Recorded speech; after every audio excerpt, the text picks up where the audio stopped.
Assalamualaikum warahmatullahi wabarakatuh. Salam sehat dan salam sejahtera untuk kita semua. Selamat datang di video pembelajaran mata kuliah Metode Penelitian Fakultas Teknologi Informasi Program Studi Sistem Informasi Universitas Nusa Mandiri.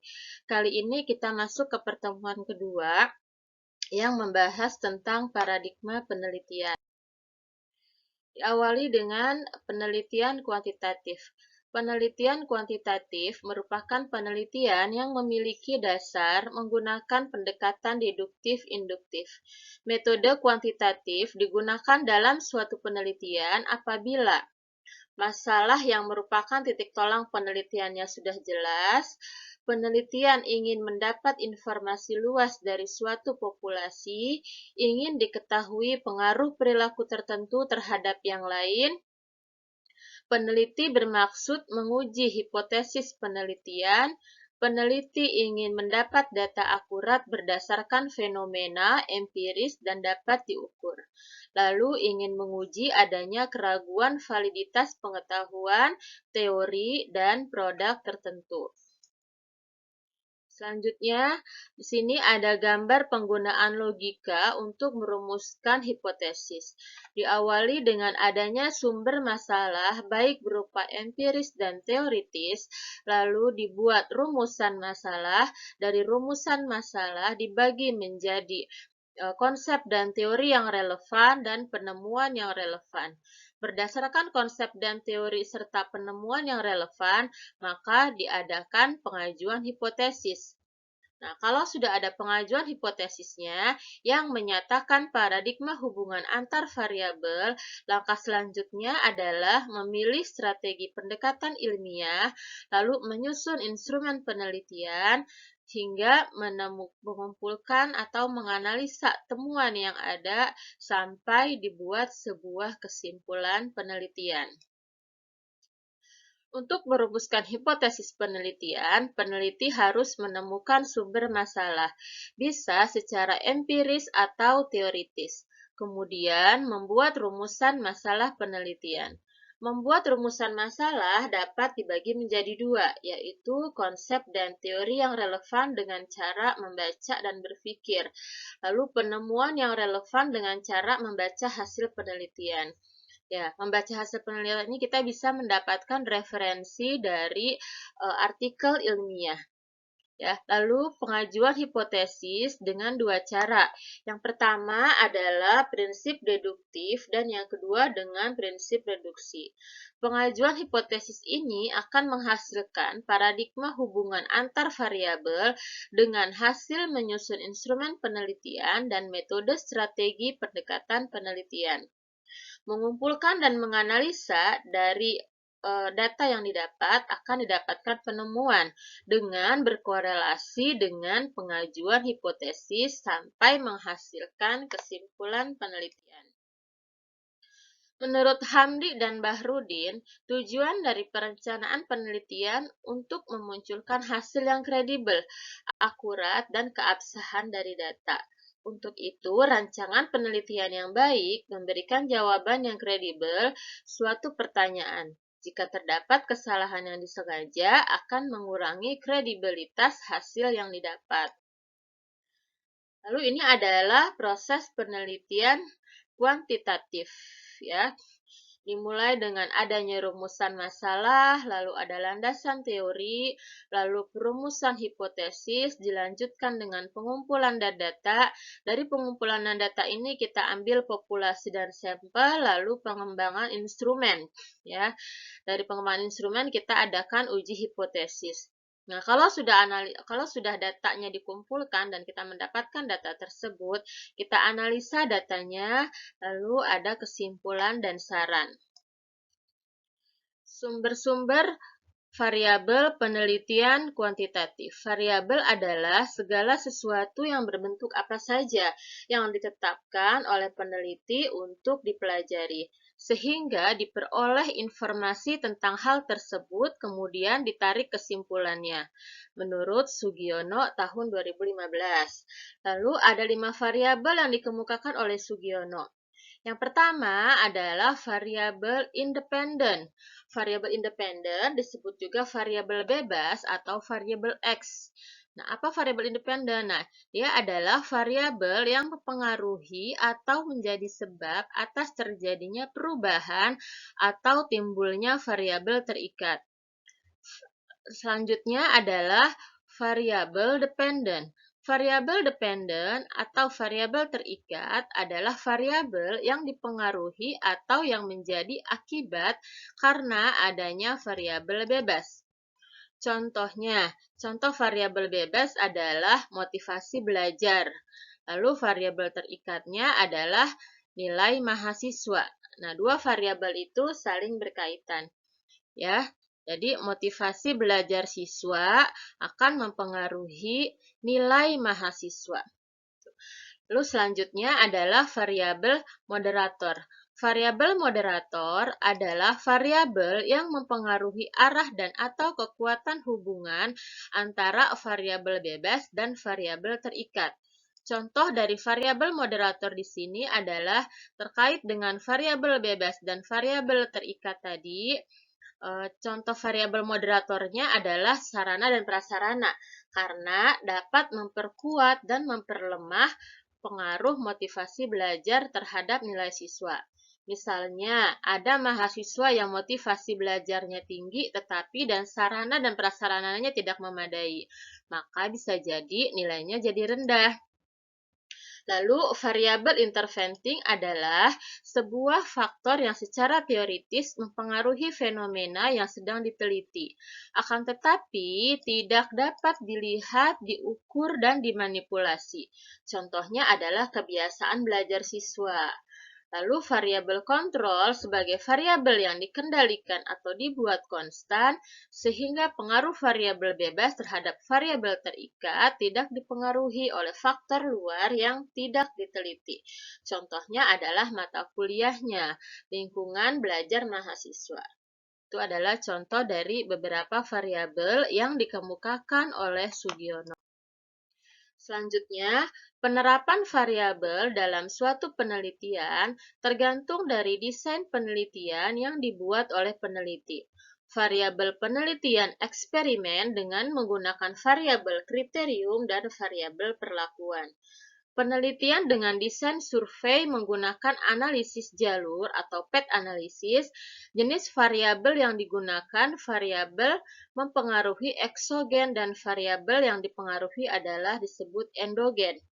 Penelitian desain survei korelasional dengan menggunakan jenis variabel terikat dan variabel bebas. Selanjutnya adalah karakteristik metode kuantitatif. Ya, karakteristik penelitian menggunakan metode kuantitatif bisa dijabarkan seperti di bawah ini, yaitu desain penelitian kuantitatif. Desain penelitian kuantitatif dibuat secara spesifik, jelas, dan rinci. Ditentukan secara mantap sejak awal penelitian. Desain penelitian ini menjadi pegangan langkah demi langkah penelitian. Tujuan penelitian kuantitatif menunjukkan hubungan antar variabel, menguji teori yang digunakan, dan mencari generalisasi yang mempunyai nilai prediktif. Nah, teknik pengumpulan data pada penelitian kuantitatif bisa menggunakan kuesioner, observasi, dan wawancara terstruktur. Lalu, instrumen penelitian kuantitatif dengan menggunakan pengujian atau tes, yaitu berupa angket, wawancara terstruktur, dan menggunakan instrumen yang telah terstandar.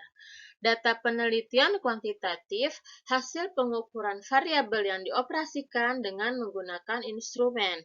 Nah, sampel penelitian kuantitatif bisa bersifat besar, bisa bersifat representatif, mungkin juga random atau acak. Data penelitian sudah ditentukan sejak awal. Analisis penelitian kuantitatif dilaksanakan setelah data kita kumpulkan semua, setelah kita mengumpulkan semua data.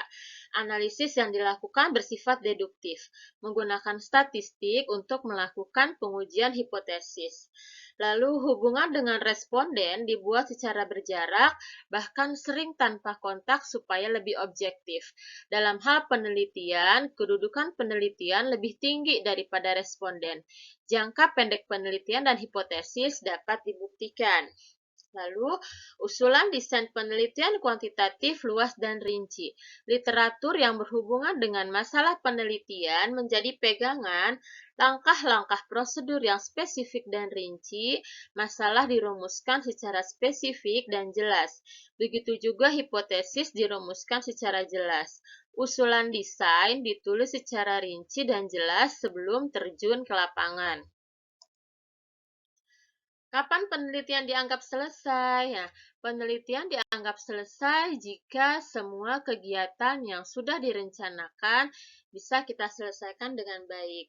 Nah, hasil penelitiannya, tingkat kepercayaan terhadap hasil penelitian kuantitatif dengan melakukan pengujian validasi dan reliabilitas instrumen.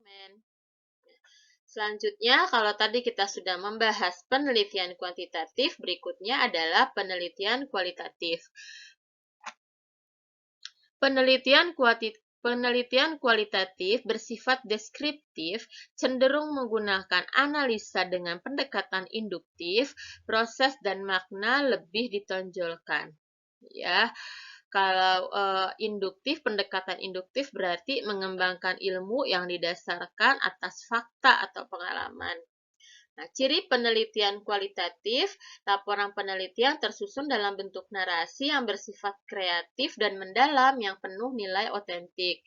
Penelitian kualitatif, suatu prosedur penelitian berupa kata-kata tertulis atau lisan dari orang-orang dan pelaku yang dapat diamati. Pada penelitian kualitatif, masalah yang dihadirkan oleh peneliti masih remang-remang, cenderung tidak jelas, kompleks, dan dinamis bersifat sementara. Penelitian kualitatif ini akan berkembang atau bisa berganti setelah penelitian tersebut berada di lapangan. Nah, metode kualitatif ini digunakan peneliti apabila penelitian tersebut masalah penelitiannya yang diangkat belum jelas, lalu meneliti sejarah perkembangan, memahami perasaan manusia, untuk memahami makna di balik data yang tampak di permukaan, untuk memahami interaksi sosial, untuk mengembangkan teori, untuk memastikan kebenaran data. Penelitian kualitatif banyak digunakan dalam bidang sosial.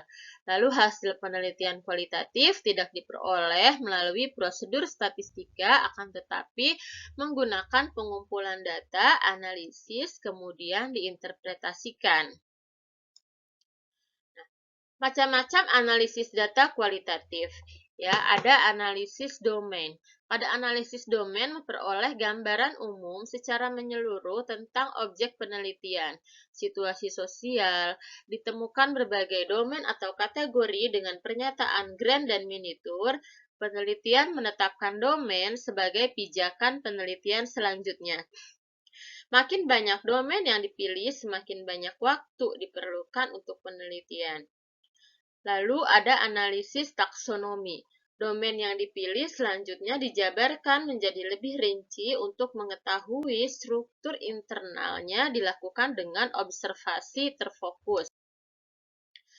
Lalu ada analisis komponensial, yaitu mencari spesifik pada setiap struktur internal dengan cara mengkontraskan antar elemen, dilakukan melalui observasi dan wawancara terseleksi dengan pertanyaan yang mengkontraskan.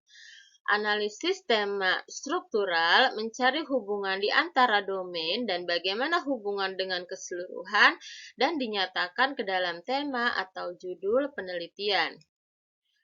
Lalu karakteristik metode kualitatif. Karakteristik penelitian menggunakan metode kualitatif yaitu desain penelitian kualitatif. Desain penelitian kualitatif dibuat secara umum, sifatnya fleksibel dan bisa berkembang, muncul dalam proses penelitian.